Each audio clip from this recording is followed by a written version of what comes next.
boys and girls of St. Lucie Public Schools. I am Miss Owens, the math coach at Longwood Elementary. Thank you guys for tuning in with me. In today's lesson, we are going to learn about more fractions. In the previous lessons, we worked with fractions such as half, fourths, eighths, and sixteenths. In today's lesson, we're going to take a look at what happens when you take one whole fraction circle and you part it into three parts.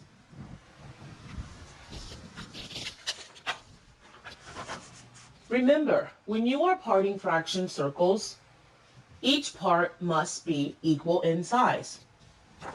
Sometimes you're not always sharing with just yourself and someone else, so you can't cut a pie or a cookie in half. Sometimes you're not always sharing with 4 people, so you can't cut a cookie into fourths. What happens when it's just yourself and 2 other people, making a total of 3 people? Exactly. You would have to cut the fraction circle into 3 equal size parts.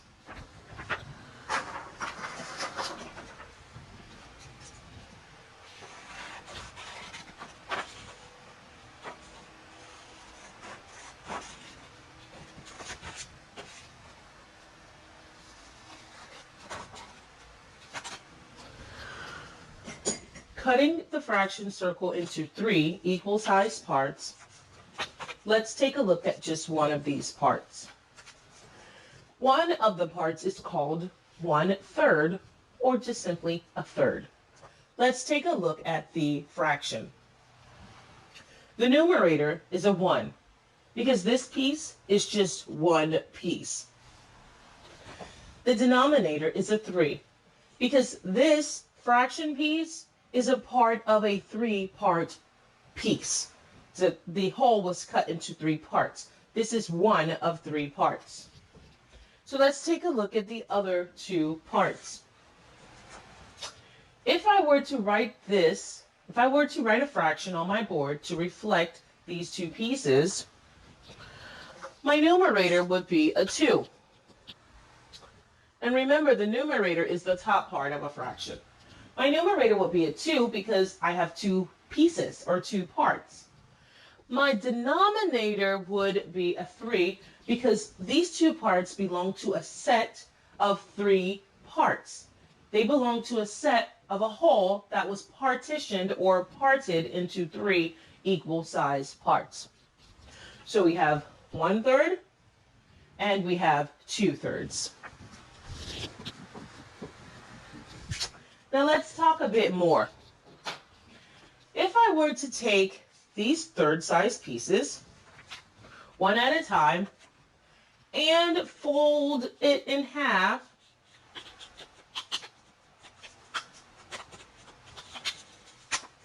and cut along the fold, how many pieces would I get out of this 1/3?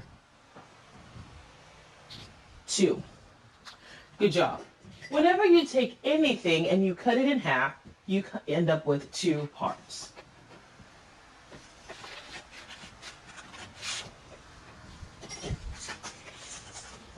The 2 parts are no longer the size of 1/3. Together they are, but separately they aren't. Remember, this is the size of a 1/3 piece. This little part one of the 2 parts that I just created is not the same size as a 1/3 size piece. So what would you call these smaller pieces? Excellent question. Let's cut the rest of the thirds in half.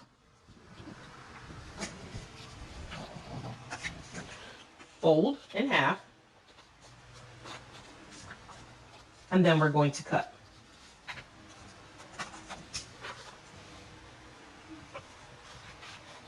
So as we're doing this, let's just take a minute to reflect. I had one 1/3 size piece. I cut it in half. I have 2 pieces. I had another 1/3 size piece. I cut that one in half. Now I have 2 pieces.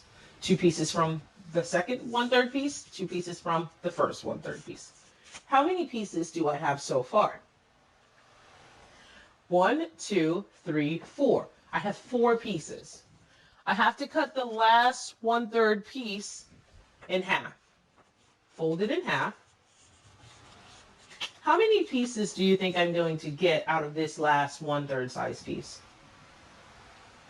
Maybe 2 as well. Good answer.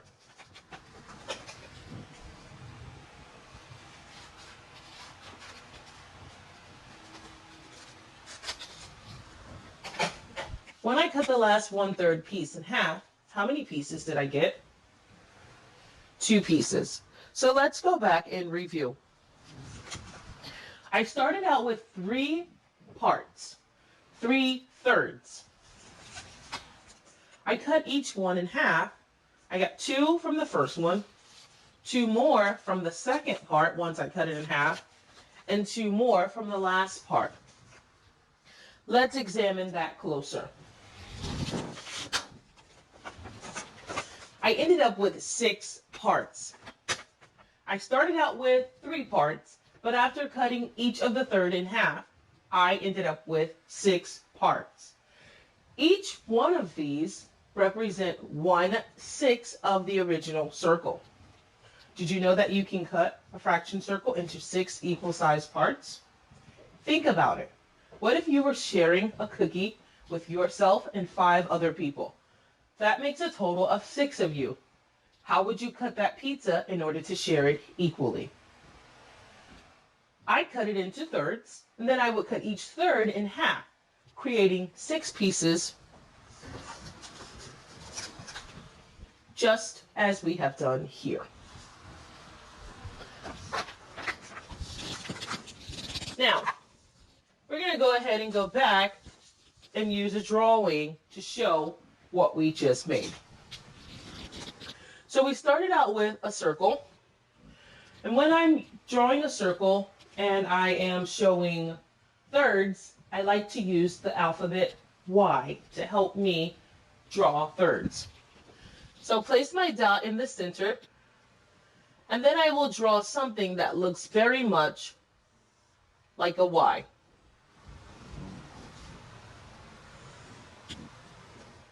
And this is how I draw thirds.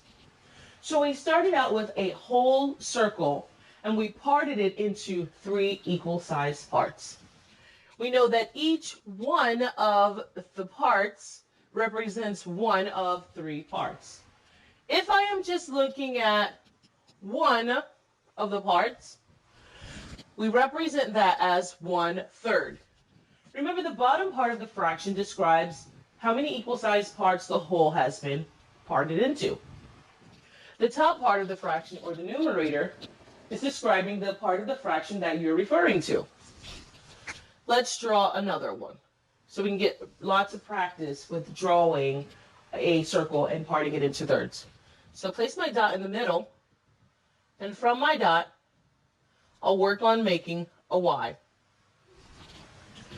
Now, each section is 1/3 of the whole, but in this case, we don't want to shade just one of the 3 pieces. We want to shade 2 of the 3 pieces.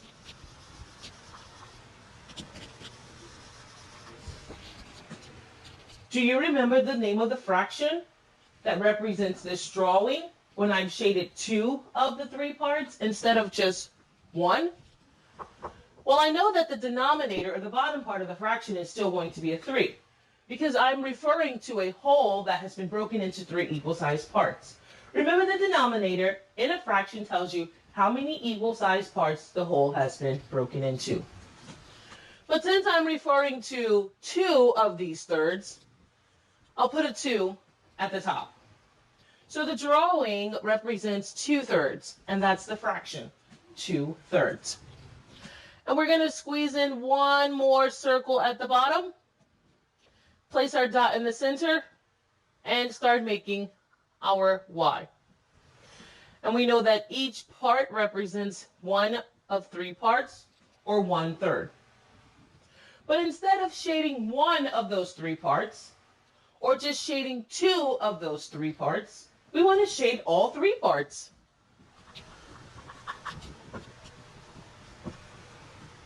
Now let's write a fraction that represents the shading. Do you remember what the bottom part of the fraction will be? A third, or the number 3. Do you know why the bottom part of the fraction is a 3? Why is the denominator a 3? Because the denominator represents how many equal-sized parts the whole has been parted into. Still 3 parts. Now let's take a look at the numerator. Remember, the numerator represents the amount of the whole being described. In this case, we're looking at the amount of the whole that is shaded. How many of those 3 parts are shaded in my bottom fraction circle? All 3 of them. So the fraction representation of this drawing is 3/3.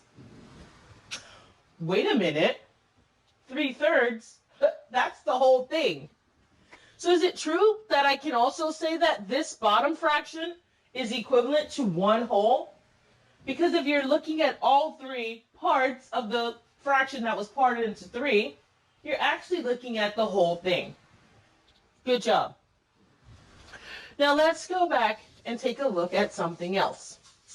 So we know that we initially began with a whole that we parted into 3 parts.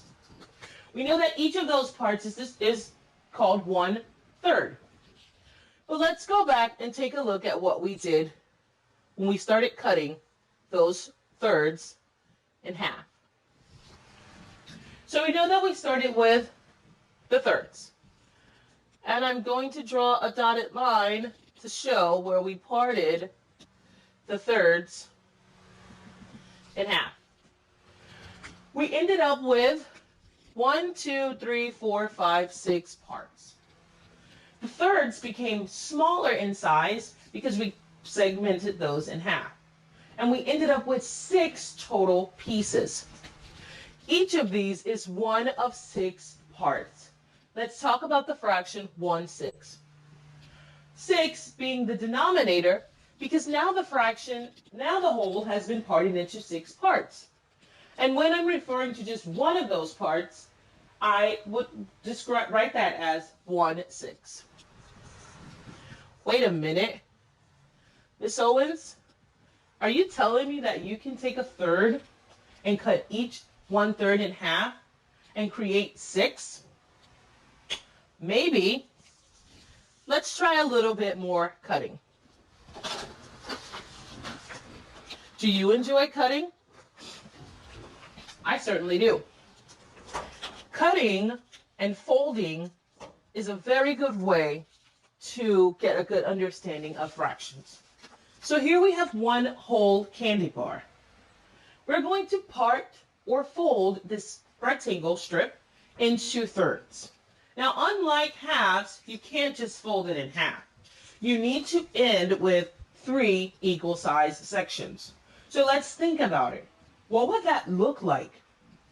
I'm thinking I need about this much over here, the same amount in the middle, and then the same amount in the end.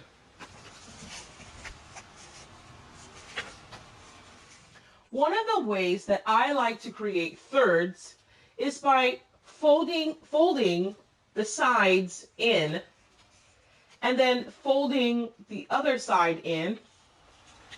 And now I'm looking at, are the 3 sections that I'm about to create, are they equal? Excuse me. Are they equal in size? And I can see that one of them is a little bit shorter. So before I secure my fold, I am going to slide it over just a little bit to try to get them of the same length. So let's review what I just did. Well, first and foremost, did I create thirds? Absolutely. So I just took the strip and I brought one side over and I overlapped the other side and I started looking inwards to see, is this top, middle, and bottom level or layer, are they equal in size? And once I made sure that they were, I start pressing out the strips, the folds, to get a really good crease. And here are my thirds. Now, I'm going to go ahead and label my parts.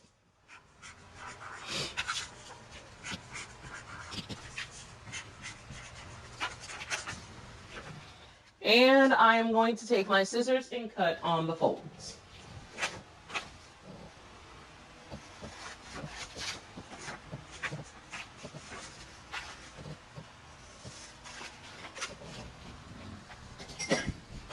And here you have it.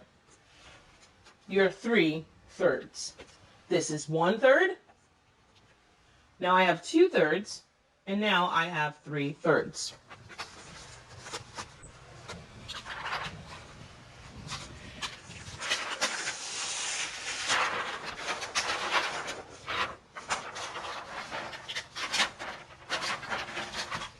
And here you have 3/3.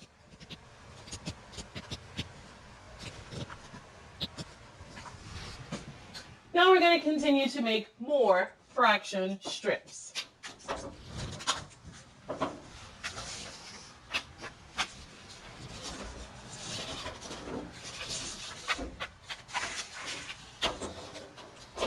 So, how did we make the 6 again?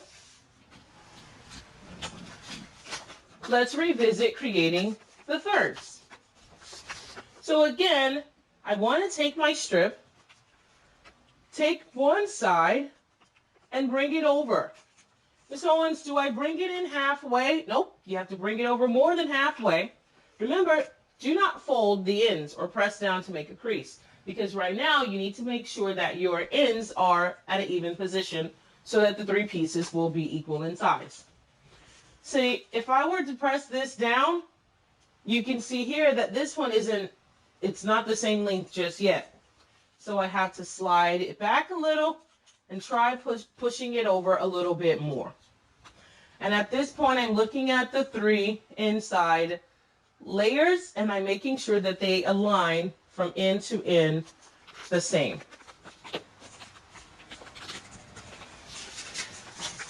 And there you have my equal size thirds.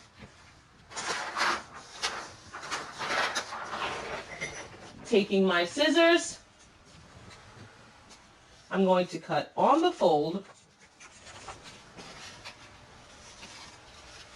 to cut out my third size pieces. But in this case, we're not just making thirds. We're making 6. Do you remember how to make a 6? By taking the each third size piece and cutting it in half. So that looks like just folding the 1/3 in half. So half of 1/3 is 1/6. I can tell I'm going to get 2 parts out of this 1/3, just like I did with my fraction circle.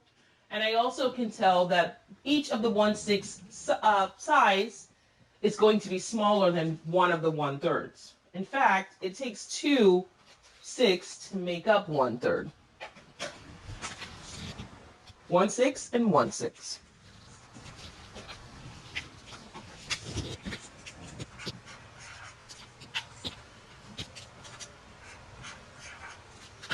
I have some more cutting to do because I don't quite have my 6 pieces yet.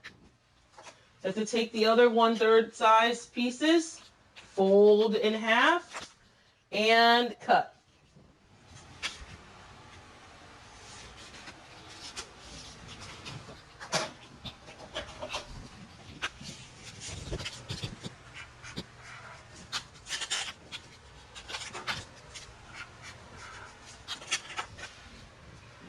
And time to do the last piece. I dropped one, I have to get that.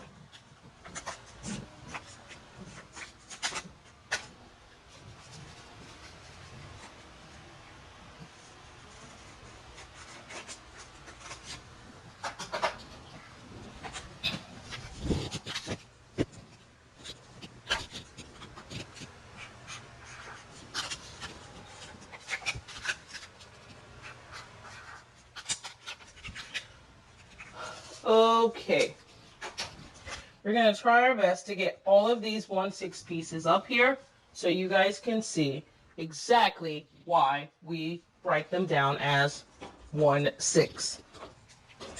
So let's start with the parts.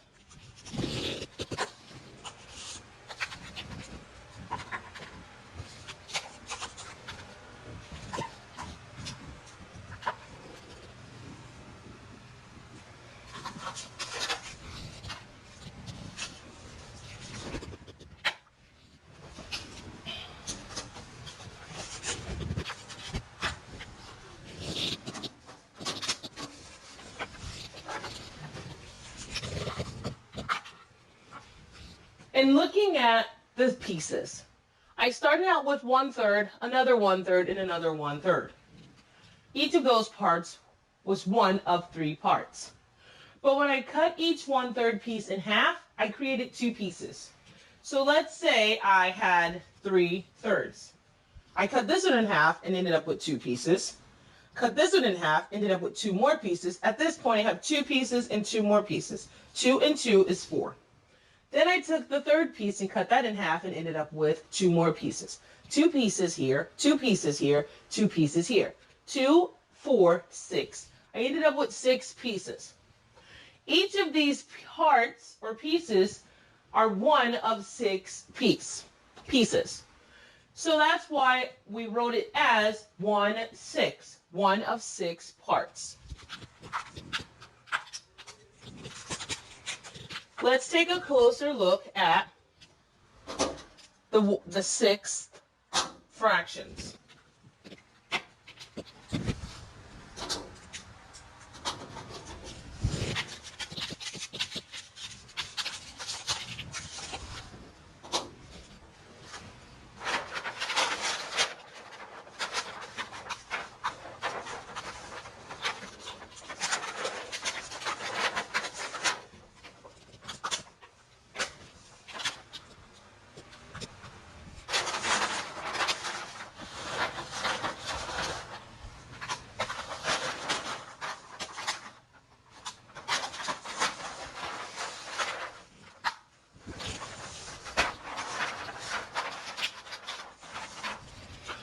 So let's go back and review.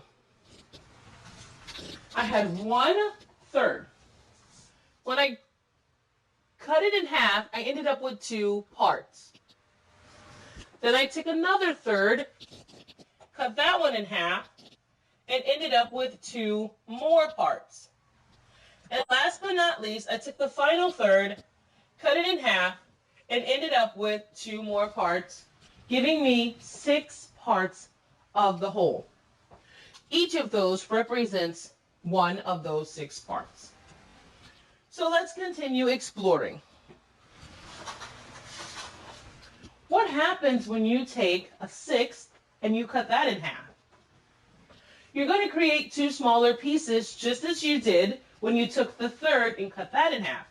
Only when you cut a 6 in half, you're going to end up with more than 6 pieces. When you take your 1/3s and you cut each of those 1/3s in half, you end up with more parts. We ended up with 6 parts total. Well, if we start with 6 parts and we cut each of those in half, let's find out how many parts we will have in total. So again, I'm going to create a 1/3.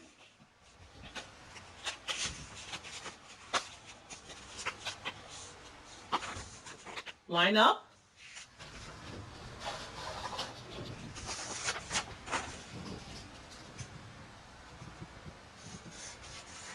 Cut out my 1/3s.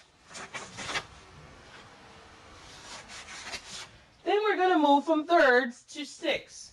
Do you remember how to move from a 1/3 to a 6? What do I need to do with each one of these 1/3 size pieces? Wonderful. Cut them in half.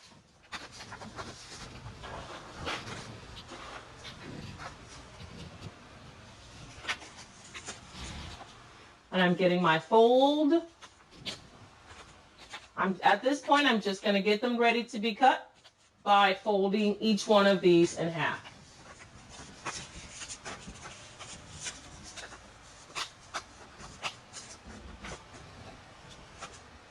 So as you can see, I have 2 halves here and 2 halves here and 2 halves here. Now for the cutting.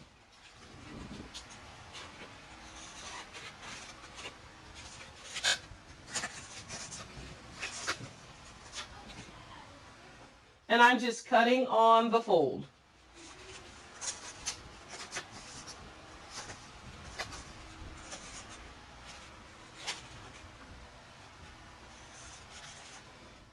Okay, so at this part, we have our 6 pieces.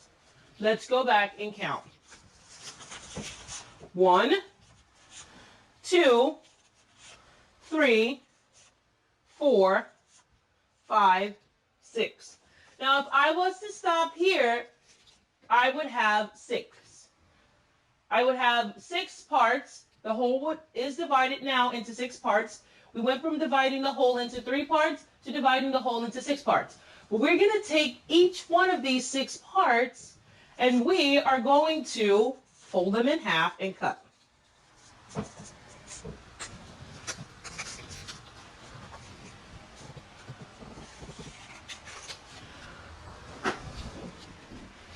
So from the first 1/6, I have 2 parts. And let's do another. Take another of one of the 6 parts, fold it in half, and we're going to cut it. How many parts do you think we're going to have total? Maybe.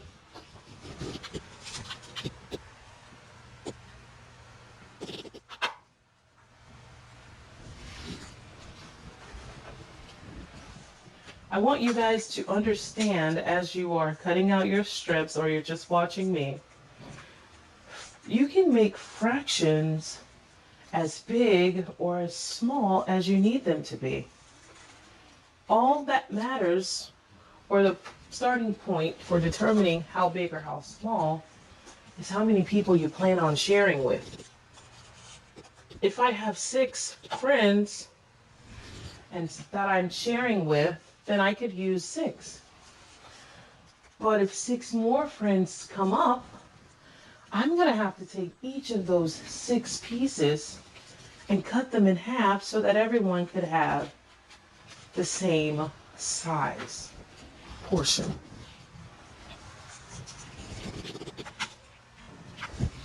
Oops, I lost one, but I know that I'm missing one. So I will draw it here, because each one of these gives me 2 parts. I am improvising.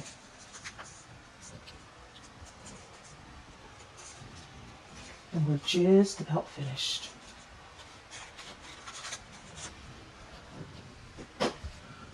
So we took the 6 parts, the 1/6, and we cut each of those in half.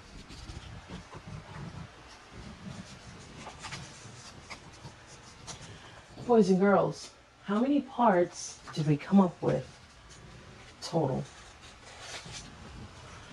Let's count them.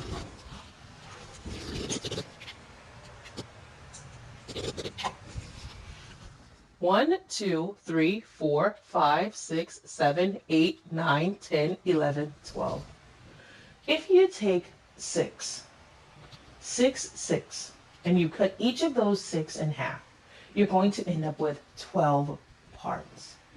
In the next lesson, we're going to dive more into, what do you call these 12 parts? It's like taking a whole and cutting the whole into 12 parts. How would you write the fraction for just one of those 12 parts? 1 of 12. I bet you already know the answer to that question. Thank you guys for tuning in with me, and I will see you next time.